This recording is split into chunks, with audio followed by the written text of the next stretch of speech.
Do you ever find yourself missing those African American dinners that aren't made anymore? Back then, scraps and garden greens were turned into suppers that brought families together. So what happened? Why did we stop cooking dinners that tasted this good and carried so much heart? Potato and onion gravy over cornbread was a classic supper that turned the simplest ingredients into a satisfying meal. In households where meat was scarce, families made the most of what they had. Onions were fried in leftover drippings, and water and flour were added to thicken the mixture into a rich brown gravy. This gravy, poured over wedges of cornbread, became a filling meal that could quiet hunger at the end of a long day. The sweetness of the onions, the depth of the drippings, and the cornbread soaking up all of it combined to create a comforting dish that provided both sustenance and warmth. In African American homes across the South, this meal was a reliable way to feed large families with very little. Cornmeal was inexpensive, onions were plentiful, and the gravy transformed humble leftovers into something hearty.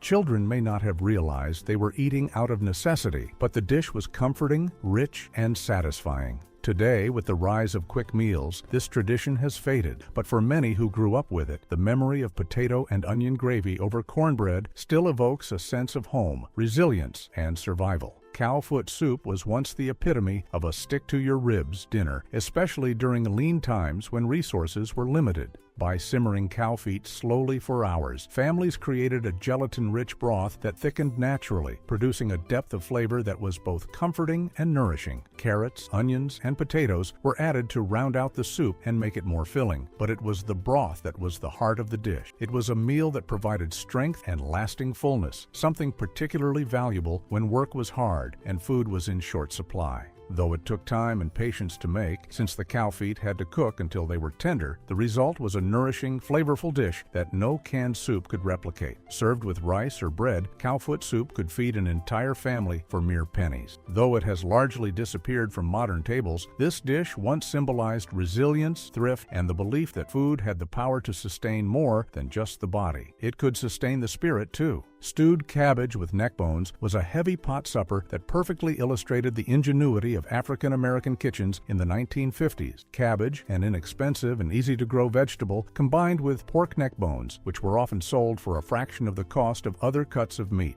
When simmered together slowly, the cabbage absorbed the smoky, savory flavor of the neck bones, creating a rich and filling dish that could feed an entire family. Even on days when there wasn't much meat to share, this pot of stewed cabbage was a reliable way to ensure everyone would eat. The savory broth that formed at the bottom of the pot was often soaked up by cornbread, which accompanied the dish. Though simple in ingredients, this meal was deeply comforting and packed with flavor. In today's fast-paced world, where quick meals often replace slow-cooked traditions, stewed cabbage with neck bones is a reminder of the value of patience in cooking. It was a dinner born of thrift, tradition, and the determination to turn even the most humble scraps into something that felt like a feast. Rice and gravy from pan drippings may sound like a plain and simple meal, but in African American households, it was often the centerpiece of supper. After frying meat or even vegetables, the drippings left in the pan were transformed into a savory gravy by adding flour and water. That gravy, poured over a bed of hot rice, became a full meal in itself. Rice was cheap, filling, and a staple in many kitchens, while the gravy added the flavor and richness that turned a basic start into something indulgent. Occasionally, bits of onion or leftover vegetables were stirred into the gravy to enhance the flavor, but the heart of the dish lay in its simplicity. It wasn't just about filling stomachs, it was about making do with what was available, turning the smallest scraps into something substantial. Although rice and gravy from pan drippings has faded from common memory, it remains a symbol of resourcefulness. It stands as a reminder of how creativity and a little bit of patience could turn even the humblest ingredients into a meal worth remembering. Boiled collards with salted fish was a dish that blended coastal traditions with southern ingenuity, where preserved or dried fish met the fresh greens of the field. Collard greens, when simmered with salted fish, absorbed the salty flavors and produced a rich broth that families lovingly referred to as pot liquor. Served with cornbread, this meal became a full dinner that was both satisfying and nutritious. The salt from the fish balanced the bitterness of the collards, while the fish itself added protein and body to the broth. It was a meal born of practicality, using preserved fish as a seasoning when fresh meat was unavailable. But it was also a way to tie African American kitchens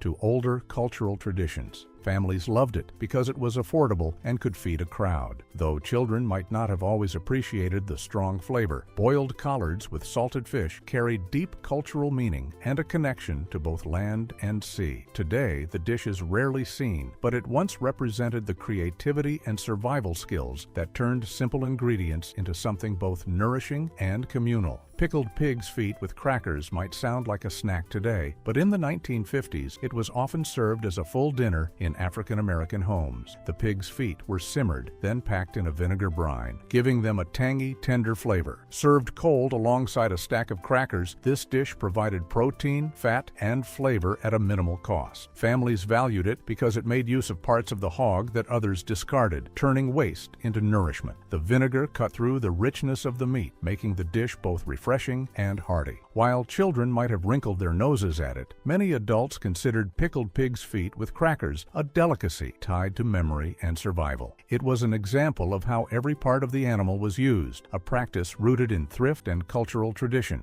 Although the dish has largely disappeared, it once represented pride, practicality, and a unique flavor that is hard to find today. Cow tongue stew was another example of using overlooked cuts of meat to create something deeply satisfying. Cow tongue, often cheap and undervalued, when slow braised with onions, garlic, and peppers, became tender and rich with a texture similar to roast beef. Families who couldn't afford pricier cuts relied on tongue as an affordable way to add meat to their meals. When served over rice or potatoes, cow tongue stew became a hearty, filling dish that didn't break the bank. Though some children might have turned their noses up at it once they realized what it was, many people still remember the comforting flavor of cow tongue stew fondly. It was a dish that represented resilience, using time, patience, and creativity to turn a seemingly undesirable cut of meat into a meal that was both delicious and satisfying. Though it is rare today, in the 1950s, cow tongue stew was a symbol of thrift and pride in the kitchen, a way to ensure nothing went to waste and everything could be transformed into a nourishing dinner. Fried salt belly with molasses was a dinner that balanced savory and sweet in a way that made it unforgettable. Salt belly, or pork belly, was inexpensive and high in fat, making it a staple for working families. The belly was sliced, fried crisp in a skillet, and then drizzled with molasses, turning it into a dish that harmonized salt, fat, and sweetness. Served with cornbread or potatoes, it created a plate that was both filling and flavorful. Families loved it because it elevated a simple, humble cut of meat into something special, a small indulgence during hard times. The molasses gave the pork a sticky, caramelized coating that became the highlight of the dish, making it memorable for both children and adults. Though it has disappeared from many tables, as leaner cuts of meat have taken over, fried salt belly with molasses once symbolized comfort, creativity, and a belief that even the cheapest ingredients could be transformed into something delicious and satisfying. Cornmeal dumplings in pot liquor were a staple in Southern African American kitchens, where the philosophy of wasting nothing was deeply ingrained. After collard greens or turnip greens were boiled, the nutrient-rich broth that remained, called pot liquor, was saved. This broth, infused with the flavors of pork and the greens, was far from a simple leftover. Simple cornmeal dumplings made from cornmeal and water were dropped into the simmering pot liquor and cooked until tender, creating a dish that was both comforting and filling. The cornmeal dumplings soaked up the savory broth, turning a humble leftover into a satisfying meal. This was a dish born of necessity, but it was also one of deep tradition and resourcefulness. It provided a way for families to make the most out of what they had, turning what others might consider waste into something nourishing. For children, cornmeal dumplings in pot liquor were more than just food. They were the embodiment of comfort and family, often enjoyed while gathered around the dinner table. Though this dish is rarely made today, it remains a powerful reminder of how African American families transformed the simplest ingredients into meals that told stories of survival, community, and heritage. Cornmeal dumplings in pot liquor were a true symbol of thrift-meeting comfort, practical, soulful, and unforgettable for those who grew up eating them. Baked coon or raccoon meat was once a popular dish in rural African American communities where hunting was a necessary skill for survival. Raccoon, often hunted for its meat, was cleaned, skinned, and baked slowly with onions, peppers, and spices until tender. In some households, it was stewed into gravy and served over rice or potatoes, transforming wild game into a comforting family supper. Raccoon was an accessible source of protein for families who couldn't afford store-bought meat, and it became a symbol of self-reliance, pride, and resourcefulness. The meat, although gamey, had a rich, savory flavor that, when seasoned well, made for a satisfying meal. Children may have been squeamish about eating something so unconventional, but for many families, it was simply another way to make do with what they had, and it represented the harsh realities of survival during tough times. As supermarkets became more widespread and hunting declined, baked raccoon disappeared from most dinner tables. Today, it is nearly forgotten, but it once represented heritage, resilience, and the ability to turn even the most unconventional source of protein into a meal that nourished the body and soul. Baked coon was more than just food. It was a reflection of self-reliance, community, and pride in one's roots. Souse meat with vinegar and peppers was a tangy, flavorful dish that turned scraps into something truly valuable. Pig heads, ears, and other parts of the hog, often discarded by others, were boiled until tender, then seasoned with vinegar, peppers, and spices to create a bold, distinctive flavor. Once it cooled, the broth turned gelatinous and the mixture could be sliced and eaten cold, often served with bread or crackers. This dish was a true example of using every part of the animal, ensuring that nothing went to waste. African American families appreciated souse meat because it carried a strong, vibrant flavor that set it apart from simpler dishes, and it was a perfect way to stretch a small amount of meat into a filling dinner. The vinegar provided sharpness, the peppers added heat, and the gelatinous texture was unlike anything else on the table. While children might have hesitated to try it, for adults it was a familiar and comforting taste tied to survival and tradition. Souse meat was often served at gatherings, reminding everyone how meals rooted in resourcefulness could bring communities together. Though the dish is rarely made today, it stands as a testament to the creativity and thrift that defined African American kitchens. The disappearance of souse meat reflects changing tastes, but for many, it will always remain a symbol of family, heritage, and resourcefulness. Poke salad greens were one of the most unique and sometimes risky dishes that African American families once depended on during lean times. Pokeweed, a plant that grew wild in fields and ditches, was toxic if not prepared correctly. But with multiple boils to remove the toxins, the tender greens became edible. Once properly prepared, they were often fried in bacon grease, creating a dish that was both flavorful and filling, despite its humble origins. For African American families, especially in rural areas, poke salad greens represented the practice of foraging when store-bought vegetables were either too expensive or unavailable. The greens were seasonal, unpredictable, and sometimes the only available green food.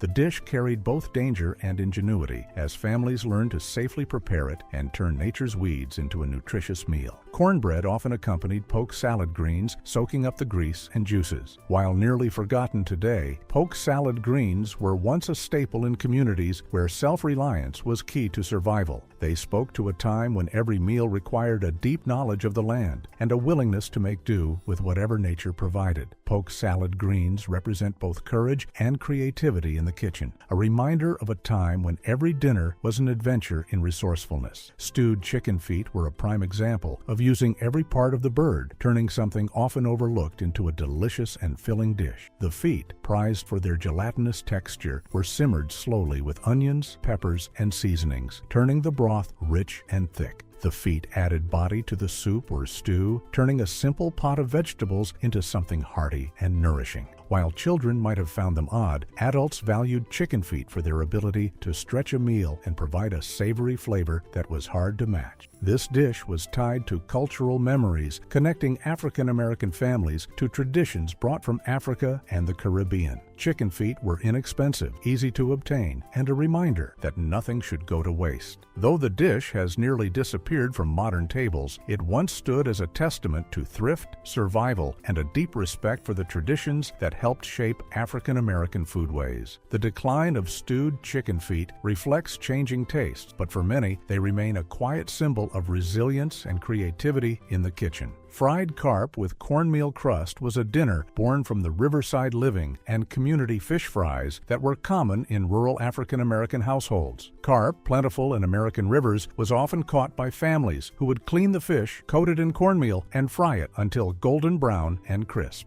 The cornmeal created a satisfying crunch, while frying the fish in hot grease added a richness that made even the bony carp appealing. These community fish fries were more than just a way to feed people. They were celebrations that brought families and neighbors together, each batch of fish sizzling as it came out of the fryer. Fried carp was an event, a way to turn a simple meal into a communal gathering. While carp later lost favor in many households, it was once a staple, especially in the 1950s. The flavor of fried carp may be a distant memory now, but it once symbolized both self-reliance and joy. More than just a cheap meal, fried carp with cornmeal crust was a way of celebrating food, family, and community. Molasses and butter over rice may sound like a dessert, but for many African American families, it was a hearty supper when meat was scarce. A pot of rice was boiled, then topped with butter and a generous drizzle of dark molasses, creating a dish that was sweet, rich, and comforting. Children loved the sweetness, while parents appreciated its ability to quickly fill empty stomachs without costing much. Rice, an affordable staple, stretched across multiple meals, and molasses, one of the cheapest sweeteners, added a comforting richness to the dish. Though it was simple, molasses and butter over rice carried echoes of resourcefulness from the Depression era. It was a reminder that food didn't need to be complicated to be memorable. Often eaten hot from the stove, it was a stand-in for a full dinner when money was tight. Though rarely made today, molasses and butter over rice was once a staple that brought warmth, sweetness, and resilience into households across the South. Rabbit and dumplings was a rural supper that turned hunting and simple flour cooking into a complete meal. Rabbits, easy to catch and abundant in rural areas, provided a reliable protein source for families who could not afford store-bought meat. The meat was simmered until tender, and the broth was patted out with flour dumplings that floated on top, creating a dish that stretched one rabbit into a full supper for the entire family.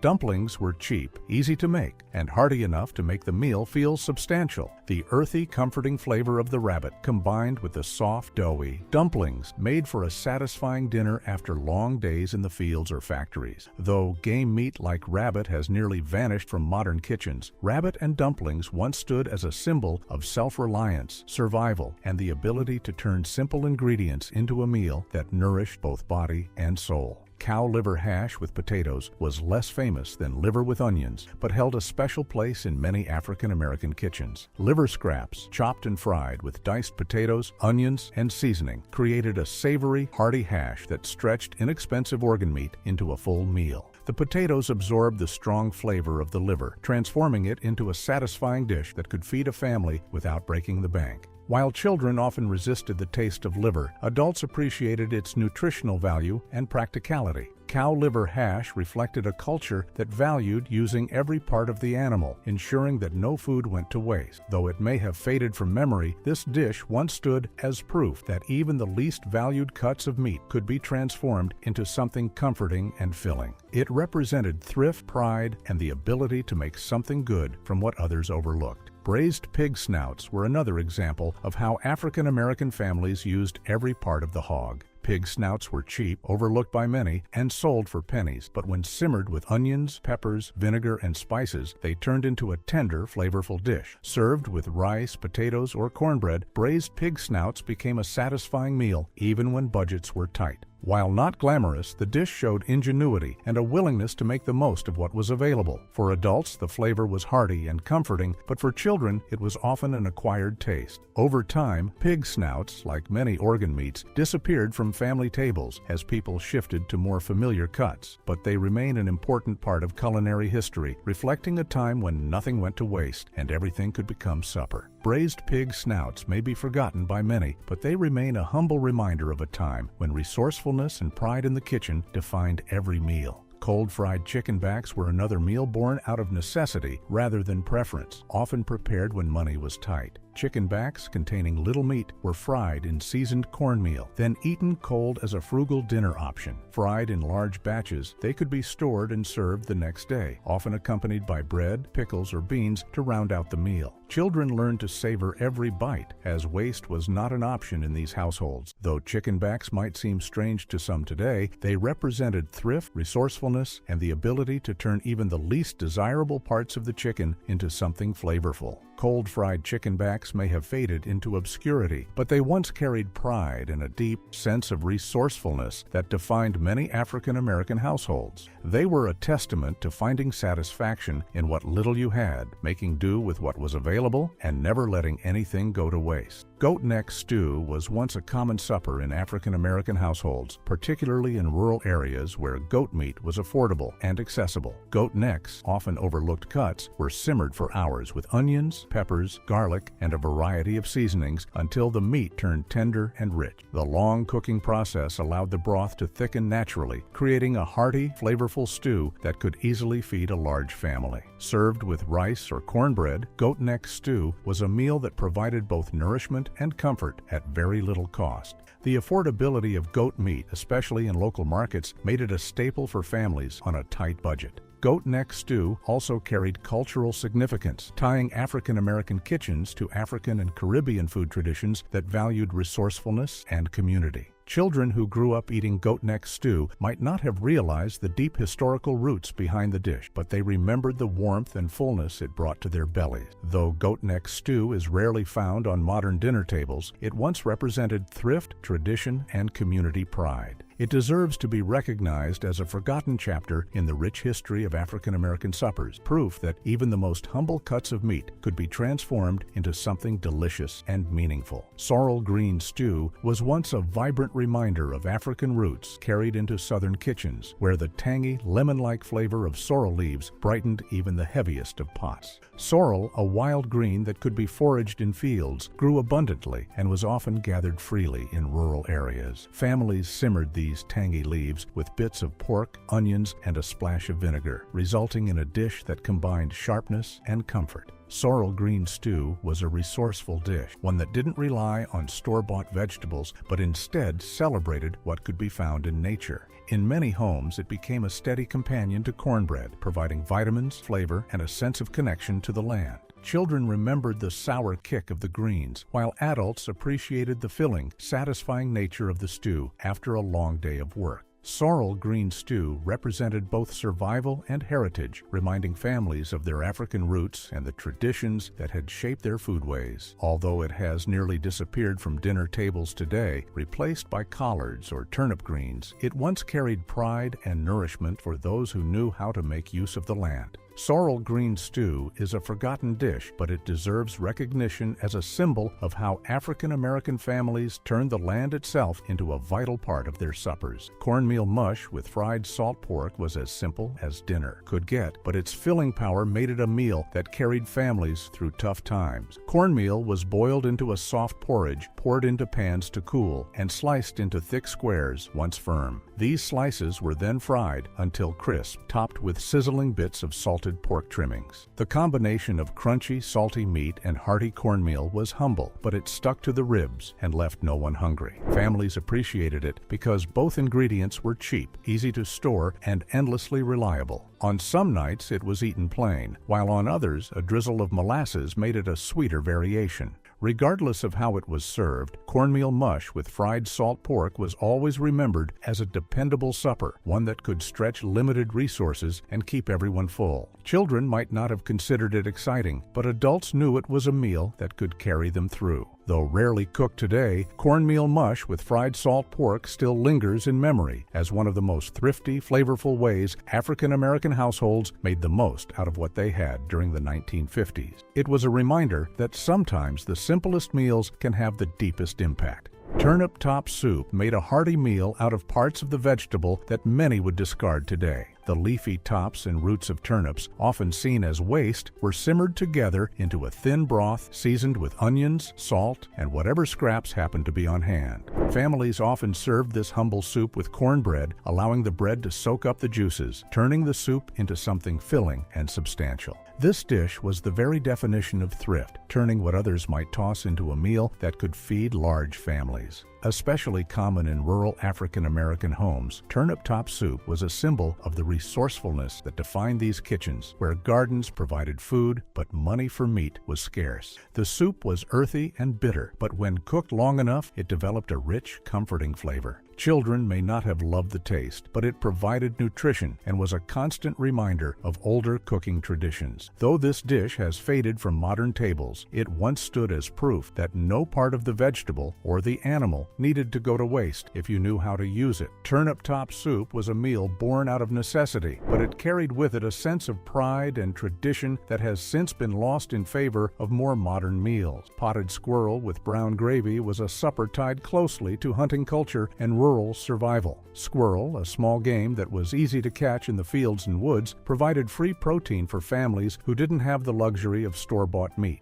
The meat was simmered slowly until tender, then smothered in a rich brown gravy flavored with onions, peppers, and spices. Served over rice or potatoes, potted squirrel became a hearty, filling meal that was both comforting and economical. Families valued it as a symbol of self-reliance, where hunters would bring food directly to the table. While children may have been hesitant to try it at first, the rich gravy made the dish taste familiar and comforting. Potted squirrel was not just a meal, it was a reflection of an era when small game was an essential part of daily life and nothing was ever wasted. With the decline of hunting and changing tastes, squirrel meat gradually disappeared from the menu. But its history shows how African American families once turned what was available from the land into nourishing suppers that fed entire households. Potted squirrel with brown gravy deserves recognition as a dish that carried both resourcefulness and tradition, connecting families to the land and each other. Stewed hog kidneys were one of the offal dishes that demonstrated the commitment to using every part of the animal. Hog kidneys, often seen as unwanted by many butchers, were inexpensive and often available for very little cost. When simmered slowly with onions, vinegar, and peppers, they became tender and flavorful, absorbing the savory seasonings until they turned into a rich, hearty dish. Stewed hog kidneys were typically served over rice or with cornbread, transforming what was once considered a waste product into a full, satisfying supper. Adults appreciated its richness and practicality, while many children grew up disliking the taste, finding it too strong or unusual. However, this dish represented the culture of thrift and creativity that defined African American kitchens in the 1950s. Hog kidneys were a perfect example of how no part of the hog went to waste, and how even the most inexpensive cuts of meat could be transformed into something nourishing and comforting.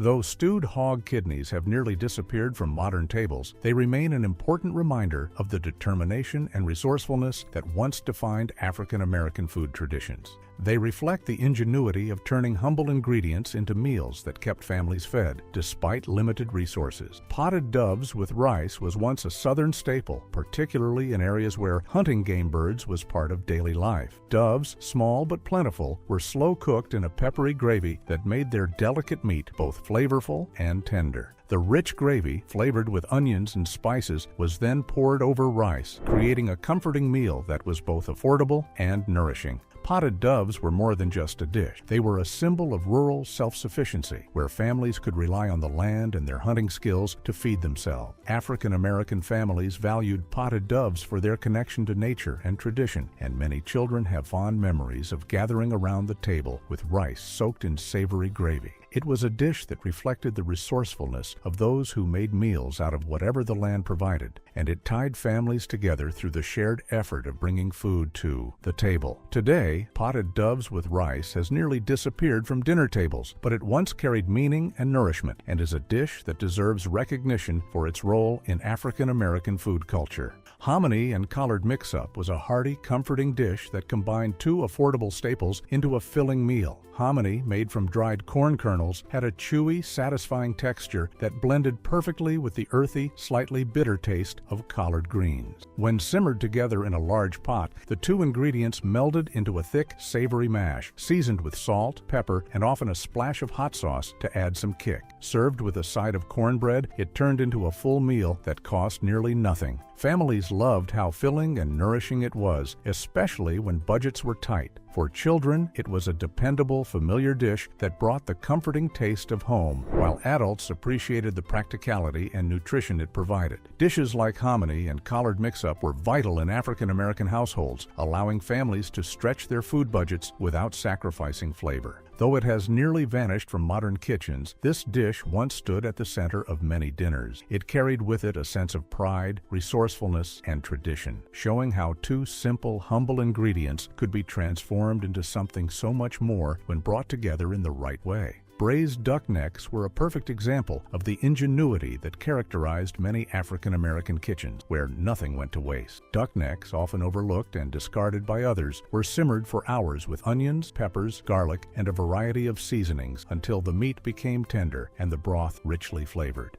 The long cooking process drew every bit of nourishment from the bones, creating a savory dish that could be served over rice or potatoes. African American families valued braised duck necks because they turned inexpensive, overlooked cuts of meat into something hearty and satisfying enough to feed the whole family. Children might not have loved the bony pieces, but they remembered the rich, flavorful gravy that came with the dish, a comforting reminder of how nothing went to waste. Braised duck necks were especially common in rural areas where hunting and farming kept ducks easily accessible, but the practice has nearly disappeared in modern times. This dish stands as a testament to the resilience and creativity of families who, with patience and resourcefulness, could transform even the most overlooked parts of an animal into comforting, nourishing meals. Though forgotten now, braised duck necks once carried the memory of thrift, survival, and creativity with every bite, reminding us of the value of making the most out of what we have. Kush, sometimes referred to as cornmeal hash, carried roots all the way back to the Civil War and remained a common dish in African American kitchens until the 1950s. This simple yet satisfying dish was made by cooking cornmeal, water, and bacon grease into a thick, savory mash. Often, families would add whatever vegetables or scraps were available, turning it into a more substantial meal. Kush was incredibly inexpensive to make, filling, and required little more than a skillet and a few pantry staples to prepare. During times when money was tight, African American households turned to dishes like kush as a reliable way to feed the family. For children, it was comfort food at its core, plain, hearty, and familiar. For adults, it was a reminder of survival traditions passed down over generations, a symbol of resourcefulness in the face of hardship.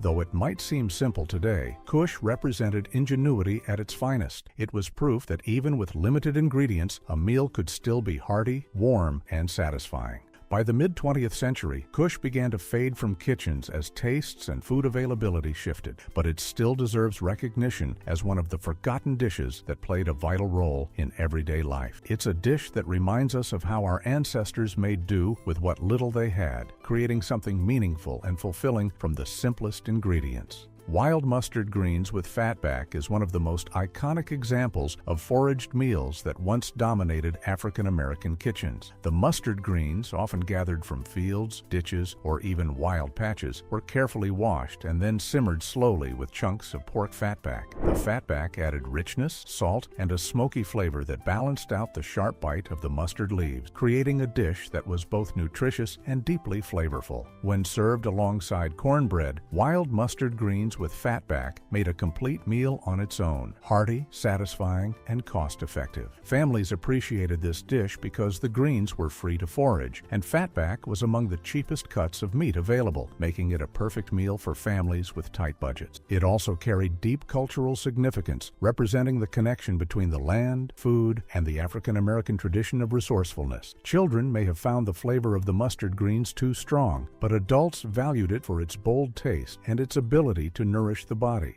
Though wild mustard greens with fatback have all but disappeared from modern tables, they still hold a place in the hearts of many as a symbol of survival, resilience, and the cultural pride that came with making the most of what you had. It's a dish that proves how foraged food, once seen as simple or even wild, could be turned into a comforting supper. Which of these lost dinners would you bring back? Let us know in the comments below. Don't forget to like the video and subscribe for more stories on forgotten flavors that once filled the tables of families and communities across the South. Let's bring back the meals that shape the culinary traditions of our past.